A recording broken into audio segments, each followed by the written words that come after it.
안녕하세요. 오늘도 사연살롱을 찾아주셔서 감사합니다. 서울에 사는 50대 중반 여자입니다. 저에게는 정말 애지중지 키운 딸이 하나 있는데요. 어떤 부모든 자기 자식을 떠올리면 그렇지 않은 사람이 없겠지만 딸만 생각하면 참 고마우면서도 미안하고 또 애틋한 마음이 들어요. 제 나름대로 인생을 열심히 살아내면서 딸에게 해줄 수 있는 건 최대한 해준다고 해줬지만 그래도 딸 입장에서 보면 한없이 부족한 부모였을 거예요. 딸이 15살이 되었을 때 저는 남편과 이혼하고 지금껏 쭉 혼자서 딸을 키워냈거든요. 하필이면 질풍노도의 시기 중에서도 가장 심하다는 중학교 2학년 때 겪은 부모의 이혼은 아이에겐 상당한 충격이었을 거예요. 저조차도 이혼 가정을 겪어보지 않고 컸기 때문에 딸의 슬픔이 어느 정도일지 감히 가늠이 되지 않았거든요. 어린 시절 부모님 두 분께서 사이가 좋은 온전하고 화목한 가정에서 자란 제가 내 자식을 이혼 가정 한부모 자식으로 만들게 될 줄은 정말 꿈에도 몰랐어요. 어리석게도 저도 그때는 생각이 어른스럽지 못해서 저에게 그런 상황이 왔다는 것에 충격을 심하게 받았어요. 사실 누구보다도 마음이 아팠을 것은 제가 아니라 제 딸이었을 텐데 당시에는 당사자인 저만이 이 불행의 주인공이라고 생각했어요. 남편과는 결혼 전 6년이라는 긴 시간을 만났고 결혼을 해서 딸을 낳아 기르는 데까지 20년을 가장 가까운 사이로 지냈어요. 그런데 그렇게 20년 넘게 세상에서 하나밖에 없는 내 편이라고 믿었던 사람이 알고 보니 무려 4년간 저 몰래 외도를 하고 있었더군요. 그것도 제가 아끼고 예뻐하던 어린 애제자하고요. 지금은 이렇게 담담히 사연을 쓰고 있지만 그땐 정말 말 그대로 죽을 것 같았어요. 그 사실을 처음 알게 된 건 다른 제자들을 통해서였어요. 선생님, 너무 지민이하고만 가까이 지내시는 거 아니에요? 맨날 지민이만 초대하시고 저희 서운해요. 초대라니? 맨날 주말에 지민이만 부르시잖아요. 지난 주말에도 지민이가 선생님 댁에서 나오는 거 봤어요. 그래? 잘못 본 거 아니니? 에이, 선생님 너무하시다.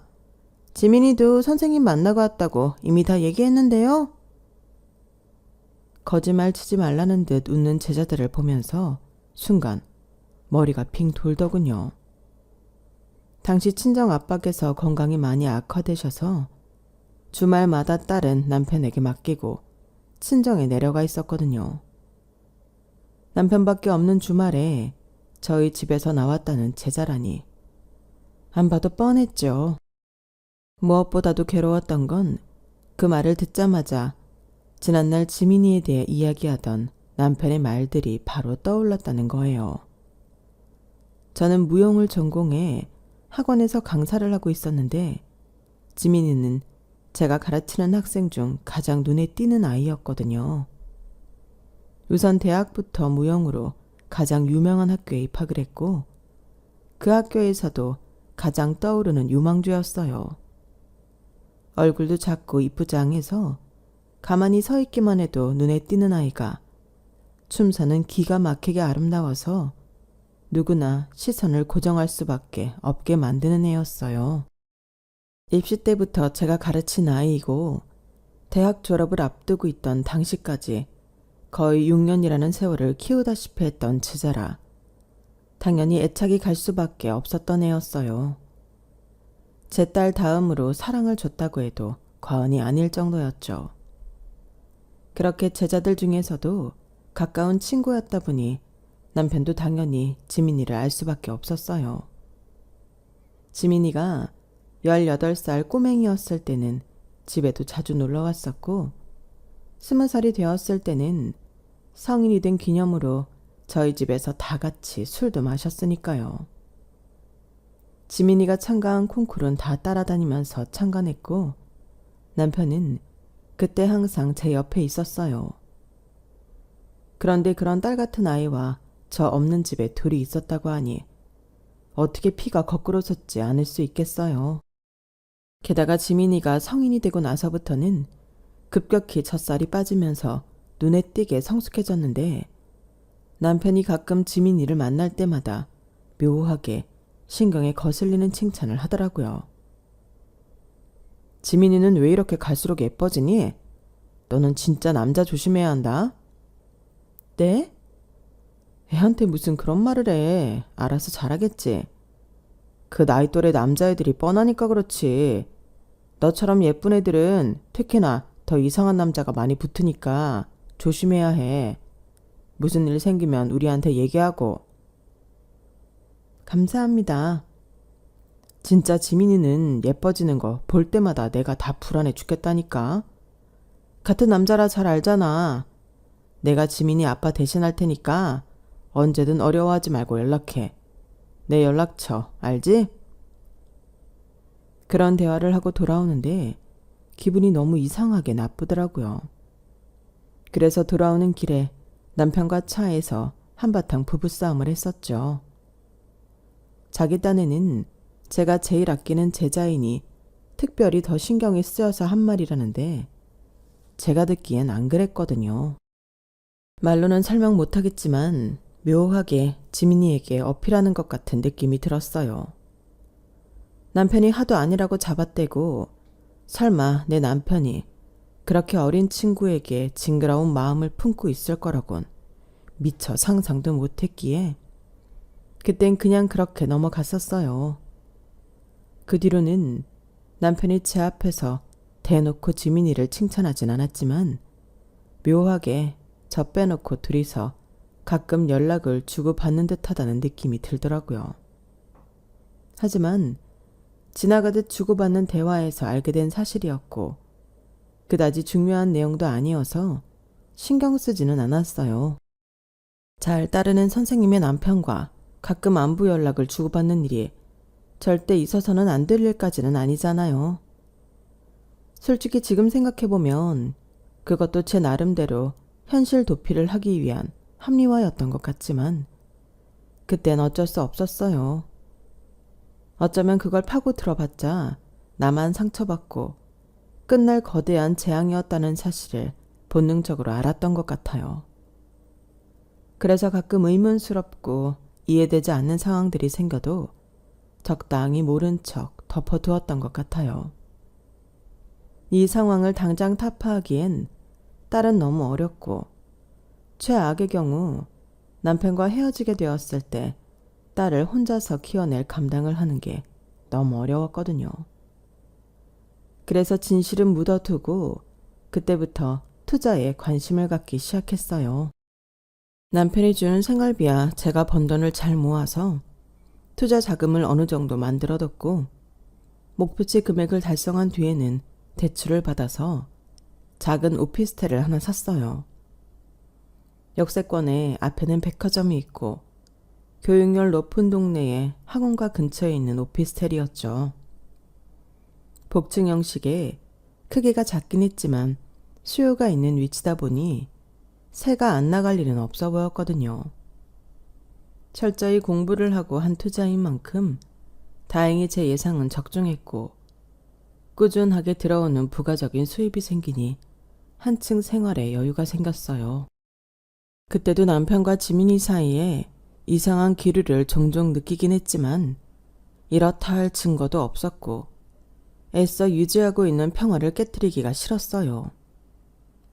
그런데 기어코 다른 제자들에게 그 이야기를 직접 들으니 눈이 뒤집혀버렸던 거예요. 당신 주말에 지민이 불렀어? 응? 뜬금없이 그게 무슨 소리야? 애들이 지민이가 우리 집에서 나오는 거 봤다던데? 에이 무슨 잘못 봤겠지. 잘못 보긴 뭘 잘못 봐. 집에서 나오는 거 마주치고 인사도 했다는데. 무슨 말 같지도 않은 소리야. 내가 당신 없이 지민이를 왜 만나. 내 말이 그 말이야. 밖에서 만난 것도 아니고 걔가 왜 우리 집에서 나오냐고. 서연이가 불렀겠지. 나는 모르는 일이야. 서연이랑 지민이랑 친하잖아. 제 딸과 지민이는 자주 봐서 그런지 친자매처럼 친하게 지내기는 했어요. 저는 바보처럼 남편의 해명에 또 넘어갔어요. 넘어가고 싶었던 걸지도 모르겠어요. 서연아, 지민 언니 네가 불러서 놀았어? 지민 언니? 그때 찰나였지만 남편이 딸에게 겁을 주는 눈빛을 봐버렸어요. 아주 잠깐이어서 착각이었나 싶을 정도였지만 딸의 흔들리는 동공을 보니 제 느낌이 맞는 것 같더라고요. 하지만 딸은 거짓말을 하더군요. 언니랑 논 지 오래돼서 오라고 했어. 그때 그게 거짓말인 건 분명히 느꼈으면서 저는 그 말에 안심해버렸어요. 정말 그때의 저를 아직까지도 저주해요. 거봐, 당신은 무슨 의부증이라도 있어? 내가 아니라고 했잖아. 암튼 별 걱정을 다 한다니까. 그 나쁜 놈은 상황을 그렇게 넘겼고 이기적이었던 저도 그렇게 눈 가리고 넘어갔어요. 그런 게 그날 밤 딸이 자고 있는 저를 흔들어 깨우더라고요. 서연아, 왜? 엄마 잠깐만, 할 말이 있어서.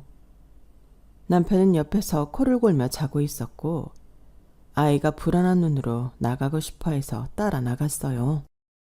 안방문을 조용히 닫고 거실로 저를 이끌고 나온 아이의 눈을 그제서야 제대로 마주봤어요. 도대체 언제부터 그러고 있었던 건지 큰 눈에 눈물이 그렁그렁해서는 울고 있더라고요. 정신이 퍼뜩 들었어요. 서연아, 왜 그래? 무슨 일 있었어? 엄마, 사실은 나 거짓말했어. 무슨 소리야 그게? 아빠가 엄마한테 말하면 죽는다 해서. 지민이 언니 나 보러 온 거 아니야. 아빠랑 놀러 온 거야. 뭐라고? 지민 언니가 왜 아빠랑 놀아? 아빠랑 지민 언니랑 엄청 친하대. 엄마가 알면 질투한다고 말하지 말랬어. 근데 나는 아빠랑 언니랑 친하게 지내는 게 싫어. 그래서 엄마한테 거짓말하기 싫어.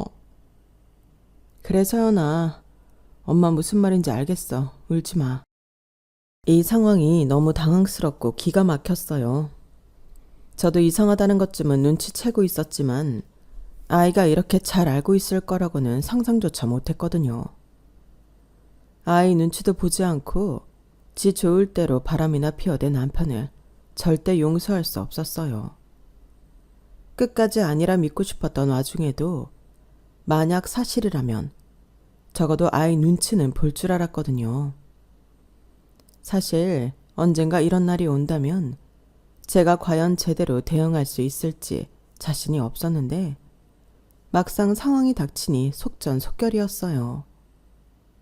남편에게는 아이가 말했다는 사실을 전혀 티내지 않고 3달 정도를 지냈고 그 3달 동안 친정에 내려가 있는 척 두 사람이 저 몰래 만나고 있다는 정황을 포착하기 위해 애썼죠. 남편이 자고 있는 동안 그 애한테 와 있는 메시지도 다 모아두었고요. 3달 정도만 모아도 증거가 엄청나더군요. 이 정도면 절대 부족하지 않다고 생각될 때쯤 남편에게 이혼 통보를 했고 노발대발하는 남편에게 불륜 사실을 알고 있었다고 고백하자 사색이 되어서는 저를 붙잡더군요. 여보, 뭔가 오해가 있었나 본데. 그런 거 아니야. 증거가 이렇게 많은데 아니긴 뭐가 아니야. 당신이 무슨 말을 해도 내 마음은 확실해. 난 당신이랑 더 부부를 살 마음 없어. 우리 서연이는 우리 딸은 잘 키워야지. 아빠 없이 어떻게 혼자서 딸을 키우려고 해? 당신 같은 아빠는 내 딸한테 필요 없어. 어떻게 딸 앞에서 아무렇지도 않게 바람을 필 수 있어? 그래놓고 뻔뻔하게 내 앞에서 애한테 겁을 줘?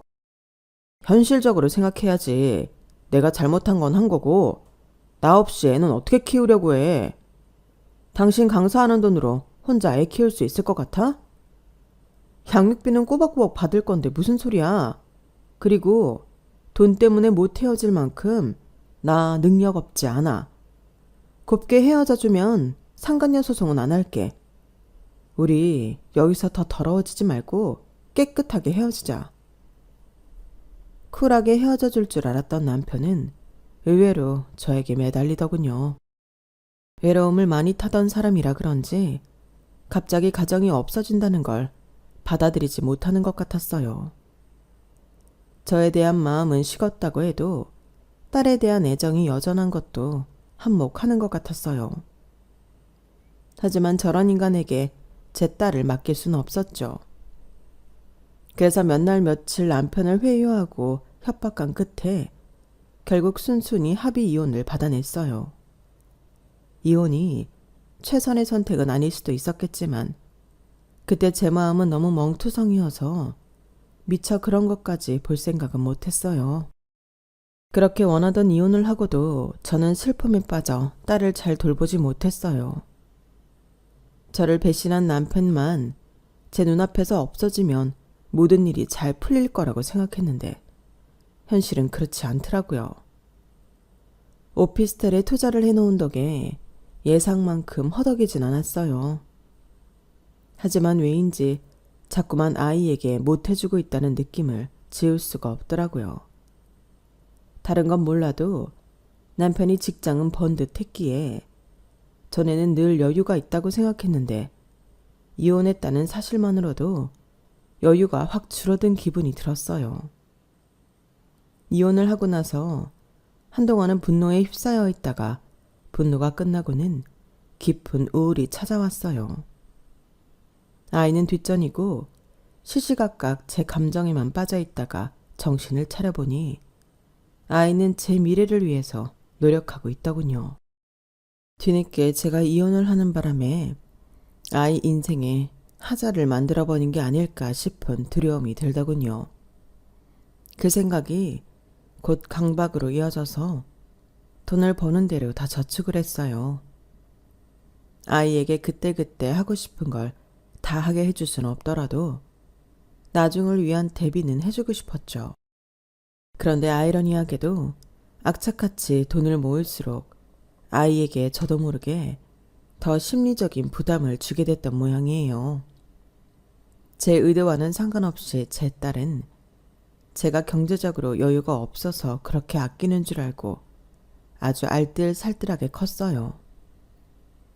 어리고 철없던 딸이 언제 이렇게 커서 뭐 하나를 사도 낭비 없이 야무지게 살림살이를 사는 모습이 기특하기도 했지만 한편으로는 미안하고 안쓰럽기도 하더군요.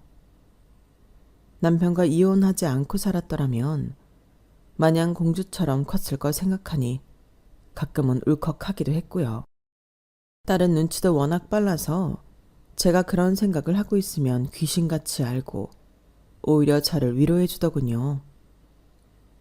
엄마, 또 이상한 생각하지? 이혼한 게 엄마 잘못도 아니고 너무 그러지 마요. 다 지난 일이잖아. 난 엄마가 사랑으로 키워줘서 아무것도 부족한 게 없어. 부모가 철이 없으면 아이가 성숙하게 큰다더니 정말 그 말이 맞는 건지 제 딸은 어느새 어른이 되어 있더군요. 늘 미련하게 과거만 붙잡고 사는 건 오히려 저였어요. 상처를 받아도 어린 딸이 더 받았을 텐데 제 감정에 휩싸여 있느라 딸의 감정도 못 살펴준 게 미안했죠. 그럴 때마다 딸을 위해 준비해둔 통장이 불어가는 모습을 보며 스스로를 위로했어요. 물론 돈이 인생의 전부는 아니지만 나중에 딸이 제2의 인생을 준비할 때는 유년 시절 겪었던 그 어떤 고생도 하지 않길 바랬거든요. 돈이 행복은 아니지만 불행은 막을 수 있다고들 하잖아요. 저는 그 말만 철석같이 믿고 살았어요. 남편과 헤어지기 전 부동산 투자를 해뒀던 게 제 인생에서 가장 잘한 일 중 하나라고 생각하고 있어서 모은 돈으로 부동산 투자도 더 늘려나갔죠. 그렇게 혈안이 돼서 돈을 모으고 투자를 하다 보니 아이가 20대 중반이 넘어 취직을 했을 때쯤엔 집안 사정이 꽤 풍족해져 있더라고요. 그때는 이미 아이도 제 힘으로 밥벌이를 할 때라 크게 실감은 못하는 것 같더라고요. 형편이 어느 정도 나아졌음에도 딸은 예전처럼 아끼던 습관을 쉽게 못 버렸어요. 마음이 아팠지만 어렸을 때 든 습관이 하루아침에 바뀌긴 힘들 테고 그 또한 어찌 보면 저 때문에 생긴 습관일 테니 답답해도 차마 뭐라고 하지는 못하겠더라고요. 어쨌든 딸이 취직을 하고 저도 경제적 여유를 되찾고 나서부터는 정말 딸과는 둘도 없는 모녀 사이가 됐어요. 함께 할 수 있는 시간도 돈도 있으니 자연스럽게 예전보다는 함께 보낼 수 있는 시간이 많아졌거든요. 확실히 아무리 모녀지간이라도 함께 보내는 시간이 많아짐에 따라 더 친근해지더라고요. 그러다 보니 딸은 종종 자신의 연애에 대해서도 곧잘 이야기해주곤 했어요. 저 모르는 새 만났던 남자친구도 있었고 그때그때 새로운 연애를 시작할 때마다 어떤 사람을 만나고 있고 어떻게 만났는지 등등 잘 이야기를 해주더군요. 확실히 젊은 사람들 연애 이야기다 보니 저 때와는 다른 가치관에 부딪히기도 했고 이해가 안 가거나 답답한 부분도 있었지만 구태여 잔소리를 보태지는 않았어요.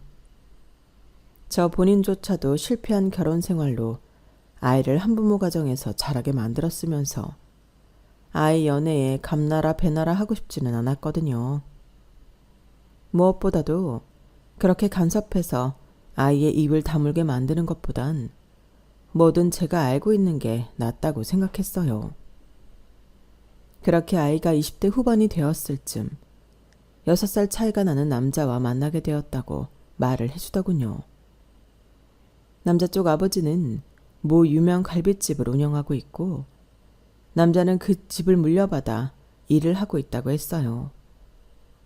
워낙 잘 되는 곳이라 저도 이름은 알고 있는 곳이었고 덕분에 집안 자체는 여유가 있는 집안이라는 건 확실해졌어요. 그런데 부모 욕심이라는 게 뭔지 딸과 차이가 나는 것도 그렇고 힘든 일을 하는 것 같아서 막 마음에 쏙 들지는 않더라고요. 하지만 그런 걸 딸 앞에서 바로 내색하지는 않았어요. 연애만 하다가 헤어질 수도 있는데 너무 섣부르게 반대했다간 오히려 제 반대가 기폭제가 되기라도 할까 두렵더라고요. 영 내키지는 않았지만 딸의 연애를 조용히 지켜봤어요. 그런데 딸은 의외로 1년 정도 꾸준히 잘 교제하는 것 같더라고요. 그래서 저도 딸의 애인에 대해 무뎌지고 있었는데 어느 날 딸이 생각지도 못한 얘기를 하더군요. 엄마, 나 올해 말쯤 결혼하려고요. 응? 갑자기? 요즘은 여자애들도 결혼 늦게 하지 않니? 벌써 하려고? 네, 저야 아직 20대라지만 오빠는 나이가 좀 있잖아요. 결혼 정년기 놓치고 싶지 않대요. 걔야 그렇다고 쳐도 너는 결혼 일찍 하고 싶다고 안 했었잖아. 그렇긴 한데 그래도 한다면 오빠랑 하고 싶은데 오빠 나이가 지금 결혼 시기를 놓치면 안 될 것 같다고 해서요. 딸이 말하는 걸 들어보니 많이 좋아하는 것 같았어요. 어차피 딸도 언젠가는 결혼을 해야 하고 빠르다고 해도 20대 후반이니 그러려니 넘겼죠. 그래도 결혼할 시기쯤 결혼하고 싶은 남자를 만나는 것도 축복이라서 상대가 정말 괜찮은 사람이라면 크게 나쁘지 않겠다 싶었어요. 하지만 불행하게도 그 생각은 그리 오래가지 못했죠. 서영아, 어디야? 하루는 아침 일찍 나간 딸이 밤 늦게까지 돌아오지 않더라고요. 걱정되는 마음에 전화를 했는데 주변이 많이 시끌벅적했어요. 전화기 너머로 들리는 딸의 목소리는 뭔가 다급해 보였어요. 엄마, 나 지금 바빠서 이따 전화할게요. 바쁘다니 지금 12시가 넘었는데 데이트하러 간다고 하지 않았어? 남자친구는 같이 있는 거야? 응, 엄마. 옆에 있어요. 걱정하지 마요. 집 갈 때 오빠가 데려다 준대. 이따가 내가 다시 전화할게. 끊어. 누군가 딸을 부르는 소리에 딸은 대답을 하며 전화를 급하게 끊었어요. 데이트하러 간다던 애가 정신없이 일을 하고 있는 것 같아서 너무 황당했어요. 딸은 1시가 넘어서야 연락이 되더군요. 엄마, 저 이제 집에 들어가요. 너 대체 무슨 일이야? 웬 미리 말도 없이. 너 어디서 일이라도 한 거야? 아, 그게 사실은 오빠네 부모님이 일손이 부족하다고 오빠한테 도움을 청해서 마침 데이트하는 날이기도 해서 저도 가서 도와드렸어요. 뭐라고? 네가 거길 왜 가? 오빠랑 오랜만에 만나는데 헤어지기 아쉽잖아요. 안 그래도 요즘 장사가 잘 된다고 해서 한참 못 만났거든요. 또 결혼 얘기도 슬슬 오가는 마당에 이렇게 자연스럽게 얼굴도 비추고 점수 따면 어떻겠냐고 해서 그렇게 했어요. 딸의 애인이라고 하는 녀석의 논리가 기가 막히더라고요. 비록 제가 이혼하고 혼자서 아등바등 키우긴 했지만 제겐 참 공주 같고 귀한 딸이라 어떻게든 딸이 육체적으로 힘든 일은 하지 않게 하려고 노력하며 키웠어요. 딸이 대학에 들어가고 처음 아르바이트를 고를 때도 돈이 되는 걸 하겠다며 고깃집이나 패밀리 레스토랑 서빙 아르바이트를 하겠다고 할 때 그렇게까지 벌 거 없다고 만류를 했죠. 어떻게든 제가 돈을 더 벌어서 줬으면 좋지 딸을 고생시키고 싶진 않았어요. 귀하게는 못 키웠어도 고생은 안 시키고 키운 딸이 아직 결혼하기도 전에 남의 집 가서 실컷 고생하고 왔다는 사실에 머리가 어질하더군요. 뭘 그렇게까지 해? 너도 평일에 직장 다니고 며칠 없는 귀한 주말에 푹 쉬어야지. 나도 쉬고 싶긴 했는데 오빠가 바빠서 가봐야 한다고 하는데 어떻게 그냥 보내요. 괜찮아요, 엄마. 좀 힘들긴 해도 나 고깃집 알바 한 번쯤 해보고 싶었어. 엄마가 예전에 못하게 했던 거 기억나죠? 어차피 해봤자 하루인데 이렇게라도 한번 해봤으면 됐지. 너 뭐 하루치 일당은 받고 일한 거야? 에이, 하루 일 도와준 걸로 어떻게 돈을 또 받아요. 대신 저녁으로 갈비 좀 얻어먹었어요. 그 힘든 일을 하면서 일당도 안 챙겨줬다고 하니 혈압이 오르더군요. 뭐 그런 상도덕도 없는 집안이 있나 싶어서 표정이 어두워지니 딸이 눈치를 차리고 저를 토닥여줬어요. 엄마, 좀 있음 시부모님 되실지도 모르는 분들인데 제가 그냥 안 받겠다고 했어요. 어려울 때 서로 돕고 살면 좋잖아요. 딸은 웃으며 상황을 무마했지만 제 생각엔 왠지 이게 한 번으로 끝날 것 같지는 않다는 생각이 들었어요. 그래도 딸의 얼굴이 많이 지쳐 보여서 이제 힘든 걸 알았으니 굳이 한 번 더 자처해서 그 집 일을 돕지는 않겠지 생각했어요.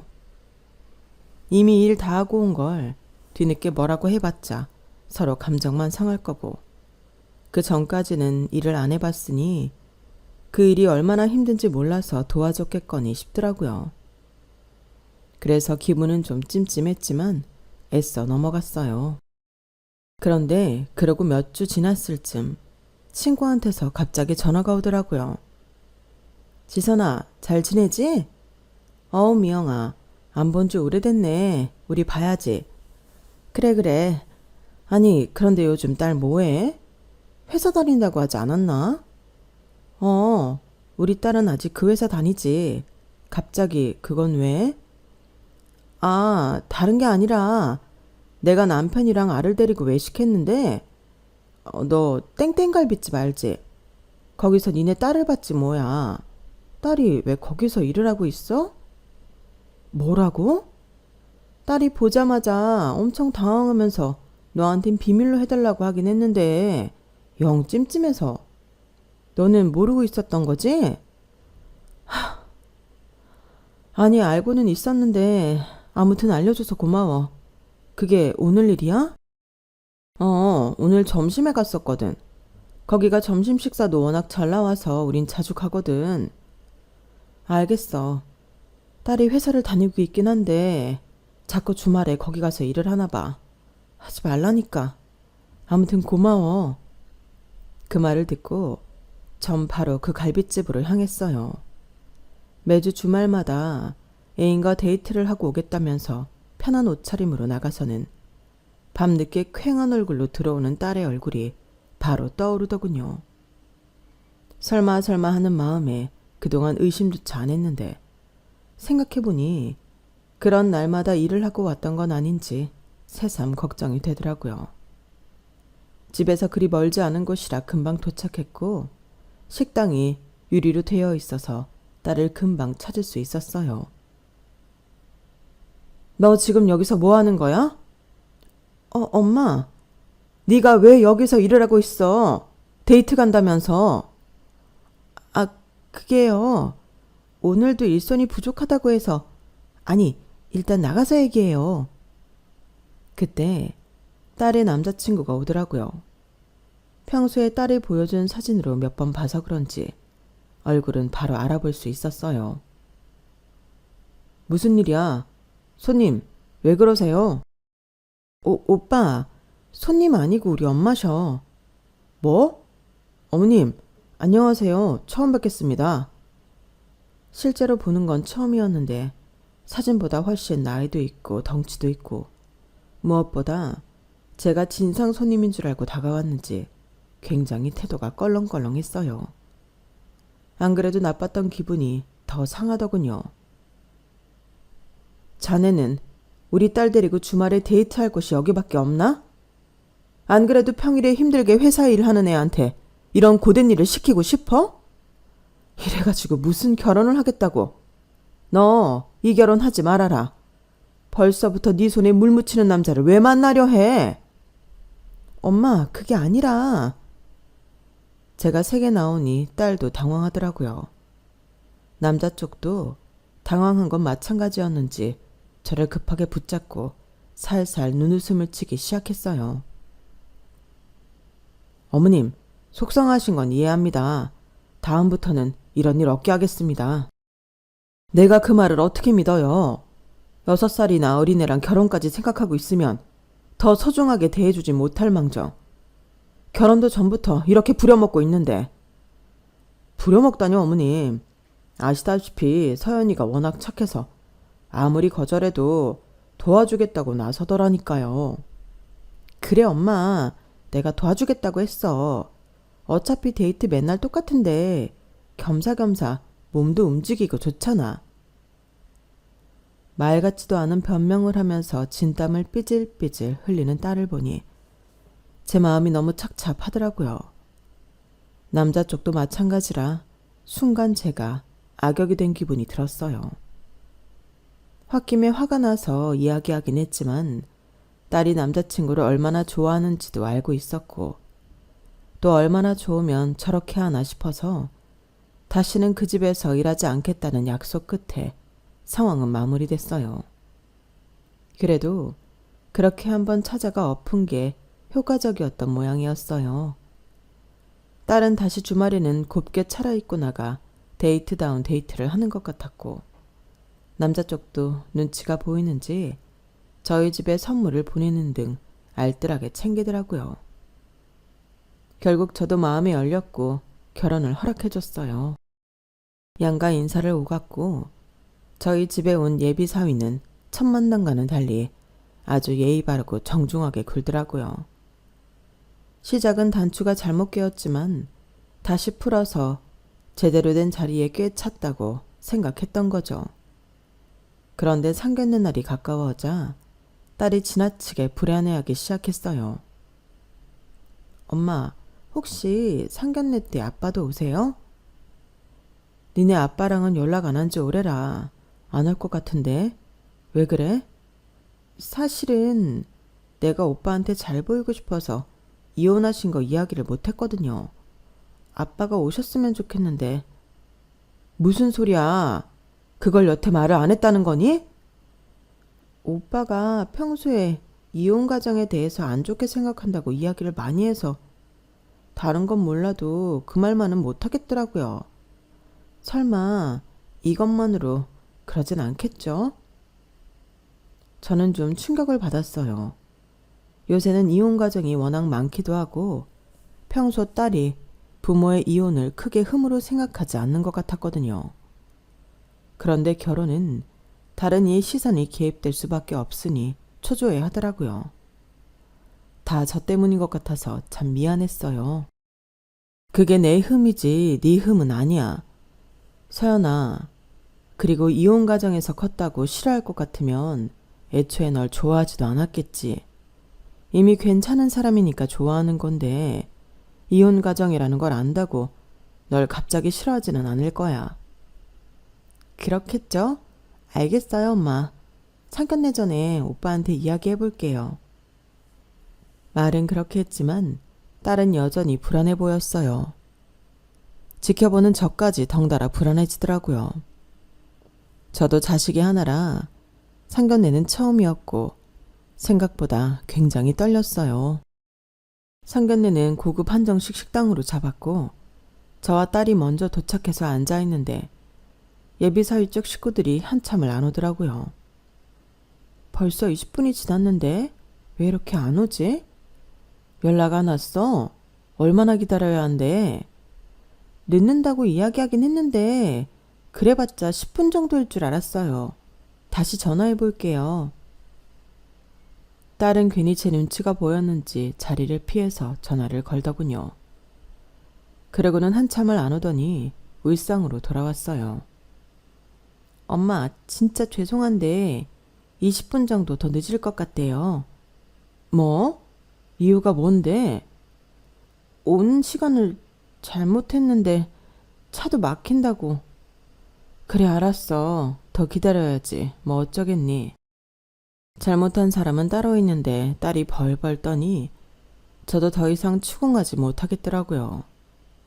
앞에 한상 가득 차려놓은 음식들이 싸늘하게 식어가는 걸 지켜보면서 기다리는데 이게 맞나 싶더군요. 저희는 혹시나 약속 장소에 늦을까봐 더 일찍 나섰거든요. 약속 시간보다 더 일찍 도착해서 기다릴 시간까지 합하면 거의 1시간이 다 돼갈 때쯤에야 예비 사돈과 사위가 도착을 했어요. 그런데 옷차림도 정말 과간이더라고요. 일을 하다가 뛰쳐나온 건지 편하기 그지없는 차림에 온몸에 갈비 냄새가 가득했어요. 늦어서 죄송해요. 길이 너무 막혀서. 누가 봐도 일하다 온 차림새로 뻔뻔하게 거짓말을 하니 기가 막히더군요. 딸도 저랑 생각이 같았는지 표정이 눈에 띄게 어두워졌어요. 그런데 저희 기분도 읽히지 않은 건지 예비 사돈댁은 싱글벙글 웃기나 하더군요. 아버님은 맞다. 이혼하셨다고 했지? 네. 너는 그런 가정사가 있었으면 진작에 말을 해줬어야지. 언제까지 숨기려고 그랬어? 이대로 누구 대역이라도 구해서 상견례라도 했어봐. 너 그거 사기 결혼이다? 사돈, 말은 가려서 하시죠. 이혼 가정에서 큰 게 흠도 아니고 말을 할 타이밍이 없어서 늦게 말한 것뿐이에요. 네, 그러시겠죠. 아무튼 참 고생 많으셨겠네요. 남편도 없이 혼자서 딸을 키우시다니 정말 대단하세요. 욕인지 칭찬인지 모를 소리를 하면서 식사가 시작됐어요. 얼마나 일을 열심히 하고 왔길래 저와 딸에겐 안중에도 없고 눈앞에 식사만 개걸스럽게 먹어치우더군요. 이러다가 식사가 끝날 때까지 아무 얘기 안 하는 거 아닌가 싶었는데 그때쯤에야 사돈이 운을 떼더군요. 뭐 자식들 결혼하는 거야. 다 절차가 거기서 거기니까 쓸데없는 얘기 얹지 않고 먼저 물어볼게요. 그 집에서는 얼마나 보태주실 수 있어요? 네? 아니 그렇잖아요. 결혼이라는 게 홀 잡고 식 잡고 그 다음엔 살림살이니까. 그렇긴 한데 너무 본론부터 이렇게 말씀하시니까 저도 좀 당황스럽네요.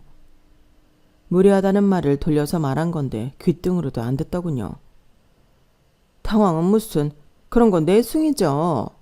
우리는 아시다시피 매출이 좀 돼서 경제적으로 여유가 있는 편이거든요. 너무 수준이 안 맞는다 싶으면 우리도 곤란하니까 얘한테는 물어봐도 잘 모르겠다고만 하고 뭐 속 시원하게 대답을 안 하더라고요. 하긴 이혼 가정인 것도 이제 말했는데 그런 걸 알려줄 리가 없지만. 그러는 사돈 쪽에서는 얼마나 보태주실 수 있길래 그러세요? 우린 뭐 갖고 있는 집이 있어서 그거 팔아서 해줄까 했죠. 저기 땡땡땡 아파트 알죠? 거기 26평짜리 하나 갖고 있거든. 둘이 살긴 충분할 건데 이왕이면 신혼집인데 사돈네 자금이랑 합쳐서 더 좋은 데로 가야죠. 우리 아들을 오래된 아파트에서 신혼 살게 하고 싶진 않아서. 상견례처럼 중요한 약속이 늦은 것부터 시작해서 제대로 된 사과가 없는 건 물론이고 처음 나누는 대화의 시작부터 끝까지 저희 집에 대한 존중은 하나도 없더라고요. 게다가 딸은 집 형편이 꽤 많이 나아졌다는 걸 모르고 있는 상태라 저쪽에서도 제대로 모르는 게 분명했어요. 그래서 문득 딸이 말한 것보다 더 형편이 어려운 척하면 어떻게 나올지 궁금해지더라고요. 뭐 저희 딸이 몇 번 이야기했다고 하던데 여자 혼자 돈 벌어서 딸 키우는 게 보통 일이 아니거든요. 그래서 결혼에 보태줄 돈은 별로 없는데 어떡하죠? 그래요. 별로 기대는 안 해요. 그래도 최소 1억 정도는 해줄 수 있을 거 아니에요. 1억은 무슨요. 1,000만 원도 힘들어요. 애초에 결혼할 때 부모가 뭘 해주는 게 당연한 건가요? 본인들 힘으로 할 수도 있는 거지. 뭐라고요? 1,000만 원? 아니, 모은 돈이 없을 거라고는 생각했지만 그건 너무 심하잖아요? 결혼이 돈거래도 아니고 딸한테 물어보니 정말 둘이 좋아서 결혼하는 것 같은데 돈 없으면 이대로 파혼하는 건가요? 아니 뭐 그런 건 아니지만 참 생각보다 더 형편없네. 너는 아무리 어리고 착해도 그렇지 어떻게 이런 애를. 아, 뭐라고요? 아니 그렇잖아요. 너무 멋도 없으니까. 아무튼 됐어요. 이건 나중에 이야기하고 일단 식사나 마저 하시죠. 그쪽에서도 당황한 모양인지 그 뒤로는 말없이 식사만 이어졌어요. 한 방 먹인 것 같아 기분이 꽤 괜찮았죠.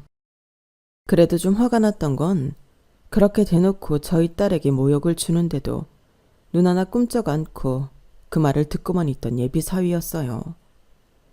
애초에 귀한 주말에 딸을 데리고 가 부려먹는 것부터 딸을 위하지 않는다고는 생각했지만 이대로 시집 보냈다간 제 딸이 어떤 취급을 받든 방치할 것 같더라고요. 딸도 상견례가 끝나고 나서는 속상했는지 며칠 잠을 잘 못 자더라고요. 처음에는 못 본 척 하려고 했지만 애가 점점 야위어가니 저도 슬슬 화가 났어요. 너도 더 이상 고민하지 말고 결혼 물러라.